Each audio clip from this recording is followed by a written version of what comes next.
Ninguém foge de Deus. Está aí uma coisa que ninguém consegue: fugir de Deus. E isso é em todos os sentidos, seja no sentido da correção que ele tem, ou até de um chamado ou de um propósito. Pode até ser que tenhamos artimanhas e estratégias, mas chega uma hora que não tem jeito. Como diz um ditado entre nós cristãos, uma hora Deus te pega na curva. Mas o que isso quer dizer? Quer dizer que Deus não está alheio a tudo que está acontecendo. Deus não é um ator coadjuvante na nossa história. Ele é o diretor do filme que é a nossa vida. É Ele quem tem o roteiro. É Ele quem tem que dirigir nossos passos e nossas cenas. Pode até ser que ele permita a gente inventar algumas coisas, mas no final vai ter que ser tudo do jeito dele. Hoje, em nossa devocional, vamos falar sobre uma palavra que Deus deu ao seu povo de Israel através do profeta Amós, pois Deus tinha um julgamento, um juízo para o seu povo e alguns queriam correr ou se fiar em suas próprias estratégias e forças, mas Deus disse que nada disso adiantaria, porque ninguém foge de Deus. Bom dia, meus irmãos, a paz do Senhor, Deus abençoe você e a sua família. Aqui é o pastor Clodoaldo e esse é o projeto de conhecimento e oração da Bíblia, capítulo por capítulo. A devocional de hoje terá o tema do seguinte: ninguém foge de Deus. O texto bíblico, olha, é tremendo. Escute aí, né? Ou acompanhe comigo aí. Amós, capítulo 2, versículos 13 ao 16. Diz assim: agora, então, eu os amassarei como uma carroça amassa a terra quando carregada de trigo. O ágil não escapará, o forte não reunirá as suas forças, e o guerreiro não salvará a sua vida. O arqueiro não manterá sua posição, o que corre não se livrará, e o cavaleiro não salvará a própria vida.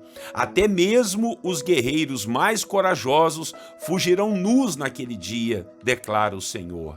Irmãos e irmãs, Amós estava falando do julgamento do Senhor aos seus filhos de Israel, um povo que estava oprimindo seus irmãos, vendendo os mais pobres como escravos por dívidas ínfimas e pequenas.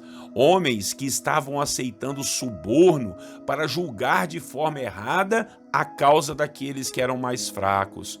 Sacerdotes e profetas profanando o santo nome do Senhor em seu templo, gente que vivia fazendo orgias e bebedices e prostituições no lugar que deveriam adorar a Deus. Homens e mulheres idólatras que viviam se dobrando diante de imagens feitas pelas mãos dos homens, coisa que Deus sempre abominou.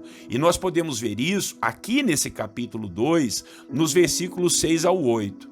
Então o Senhor declara um julgamento sobre eles: vou castigar todos vocês por essas maldades, e não adianta fugir, conforme nós lemos aqui nos versículos no início da devocional.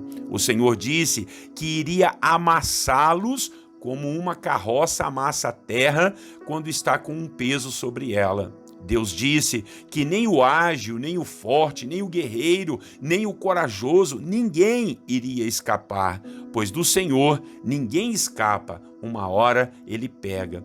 Eu me lembrei aqui de uma situação em minha vida, quando eu era adolescente. Eu fugi do meu pai por uns 6 meses, irmãos. Eu ficava na casa das minhas irmãs e ia na minha casa somente no período do dia, quando meu pai estava trabalhando.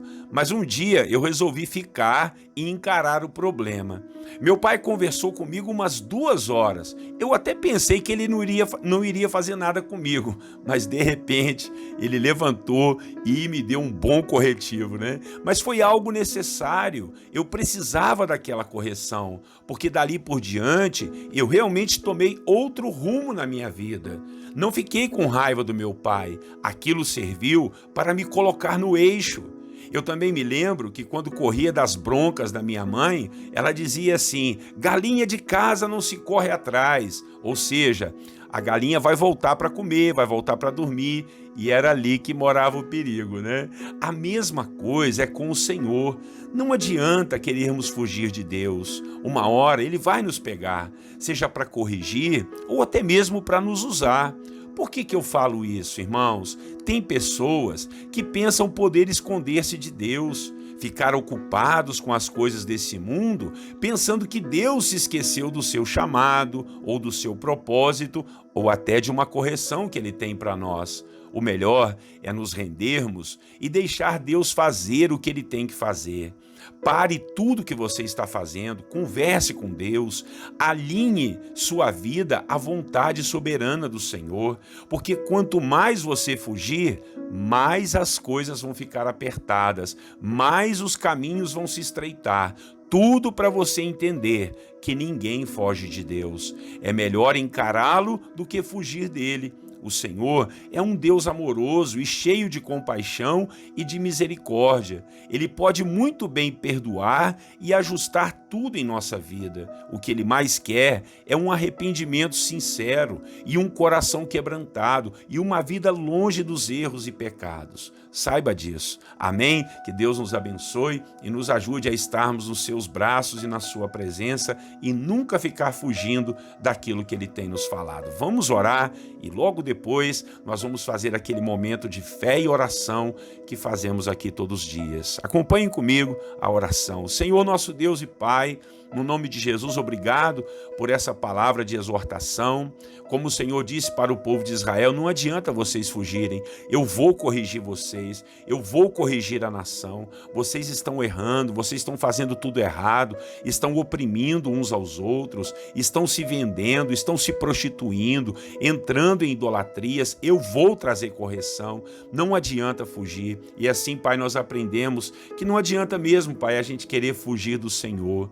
A sua palavra diz que os teus olhos percorrem toda a terra e nós, Pai, queremos estar no centro da sua vontade, ainda que seja uma correção, uma palavra dura. Senhor, pode falar conosco, pode nos ensinar, porque contigo nós aprendemos. O Senhor é um Pai e o Senhor quer sempre o melhor para nós. Há muitos irmãos que às vezes estão fugindo da sua vontade, do seu propósito. Eles sabem o que o Senhor quer, o Senhor já foi claro com eles, mas eles ficam fingindo que não é com eles, que vai dar um tempo, que ainda não chegou a hora. Mas, meu Pai, a hora é agora. Então ajuda o meu irmão e a minha irmã a conversarem contigo e se ajustarem e pararem de fugir do Senhor. Essa é a nossa oração em nome de Jesus, meu Pai. E quero agora, Senhor, orar, Deus, aqui na nossa comunidade de fé e oração. Oramos sempre aqui uns pelos outros e abençoamos. Eu quero abençoar, Pai, a vida dos meus irmãos. Ó Deus, em nome de Jesus, abençoe o marido, a esposa, Senhor. Abençoe, Senhor, o trabalhador, o empresário, o pastor, as ovelhas, Senhor. Ó Deus, abençoe os governantes da nossa terra, da nossa nação. Abençoe o nosso Brasil, Pai, que tem sofrido tanto, com tantas consequências, corrupção, desastres, catástrofes, meu Pai. Tenha misericórdia, Senhor, daqueles que estão sofrendo, daqueles que estão, Deus, passando momentos no vale da sombra da morte. Ah, Jesus, eu oro pelas famílias, oro pelos irmãos que têm nos acompanhado aqui, que tem algum familiar em desespero, que está nas drogas ou quem sabe internado, Senhor, passando mal, pessoas que estão desempregadas dentro da família. Nós oramos e pedimos a provisão, a prosperidade do Senhor a cada um dos teus filhos. Oro, Deus, por aqueles que têm o coração duro. Senhor, quebranta o coração dessas pessoas, para que eles ouçam a sua palavra e se convertam ao Senhor. Pai, lança toda sorte de bênçãos à vida dos teus filhos e filhas, aqueles que estão passando momentos difíceis, que eles sejam guardados, fortalecidos e abençoados na sua presença. Abençoe os casais, os filhos filhos, as famílias, os nossos queridos idosos, meu Pai, aqueles que estão doentes, meu Deus, talvez, Pai, com doenças malignas, precisando fazer, Deus, tratamento, precisando de uma cirurgia, que o Senhor entre com a graça, a provisão e a bondade do Senhor, meu Pai. Oramos por aqueles que estão brigados, Pai. Oh, Deus, gente que está em confusão, pessoas querendo matar um ao outro. Senhor, quebra isso, repreende isso em nome de Jesus, Pai. Todo espírito de vingança, todo espírito de mortandade seja quebrado e anulado em nome de Jesus. Profetizo vida e vida em abundância para cada um dos teus filhos. Assim o Senhor seja conosco, nos abençoando, abençoando o nosso dia, o nosso trabalho. Obrigado, Deus, por tudo que o Senhor já tem feito, pelos milagres que o Senhor vai fazer. Por falar em milagres, quem sabe o meu irmão e a minha irmã estão precisando de um milagre hoje, que o Senhor possa ajudar e intervir e fazer, Deus, uma bênção chegar nas mãos do teu filho e da tua filha, para que eles creiam que só o Senhor é Deus. Essa é a nossa oração, em nome de Jesus, o nosso Salvador. Amém. Meus queridos irmãos, bendito seja Deus pela sua vida, pela sua família. Muito obrigado por estar nos acompanhando. Muito obrigado por deixar que eu participe da sua vida devocional e estar assim compartilhando a palavra do Senhor contigo e com a sua família. Deus abençoe você, Deus abençoe rica e abundantemente todos vocês, tá bom? Não esquece de compartilhar o vídeo não, para que mais pessoas conheçam a bendita e poderosa palavra do Senhor. Todos os dias, 6 horas da manhã, eu, pastor Clodoaldo, estou aqui e vocês juntos para a gente meditar e orar na palavra do Senhor. Grande abraço, Deus abençoe, até amanhã, se Deus assim permitir. Eu desejo a todos vocês a paz do Senhor Jesus.